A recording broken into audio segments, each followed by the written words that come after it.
Autoritetet ende nuk janë përgjigjur apeleve të shumta të banorëve të lagjes Lenin për vendosjen e kontejnerëve për plehra. Ata ankohen se përveç mungesës së kontejnerëve ka vonesa edhe në mbledhjen e mbeturinave, madje që nga rreshet e para të borës ato nuk janë mbartur. Kjo lagje është e lënë Merdorës gjithmonë.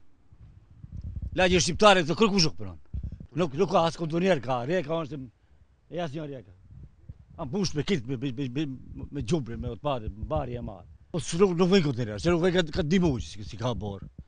Ne nuk I fuqi papi që kanë dalë poshtë, ma kjo është kjo turpe, kjo lagje thjesht kështu, asnjëherë nuk ka punu. More cevat prishet, more ujë I prishet, kjo haruma këtë. Jo, nuk kanë ato. Ku I hodhin mbeturina?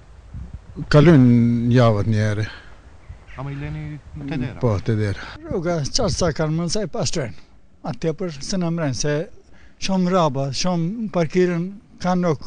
Autoritetet e ndërmarrjes publike kanë premtuar se së shpejti do të vendosin kontejner. Vonesa e vënies së koshave të plehrave vendos shkaku se vetëm gjatë vitit të kaluar nga qytetarët e pandërgjegjshëm janë djegur mbi 60 kosha plastike të plehrave, gjë që kjo ndikon në mungesën e tyre, është shprehur për Alsa drejtori I ndërmarrjes publike komunale Tetova Xhelal Ceka.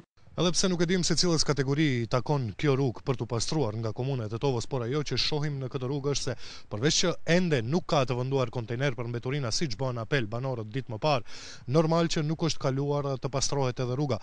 Ditën e sotme banorët thonë që ka kaluar një makinë e cila vetëm se ka hedhur ca rër, por akullin e ngrirë nuk e kanë pastruar as pak.